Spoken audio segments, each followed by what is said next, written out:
Hello అండి. Welcome back to our channel మన తెలుగు హరివిల్లు. మనం ఏదైనా ఆలయానికి వెళ్ళినప్పుడు శటగొప్యాన్ని తలపైన ఖచ్చితంగా పెట్టుకోవాలి. అది ఎందుకో ఈ వీడియోలో తెలుసుకుందాం. శటగోప్యం అంటే అత్యంత గోప్యమైనది అని అర్థం. గుడిలోని దేవుడు లేక దేవతా విగ్రహాలకు ప్రతీక.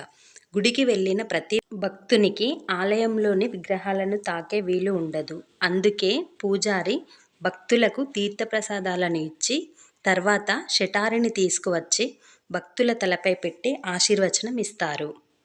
ఇలా శటారిని తలపై పెట్టి ఆశీర్వచనం చేయడం వల్ల వారిలో ఉండే చెడు బుద్ధి, చెడు ఆలోచనలు నశిస్తాయని చెబుతారు. దేవాలయంలో దర్శనం అయ్యాక తీర్థం, శటగొప్యం తప్పక తీసుకోవాలి.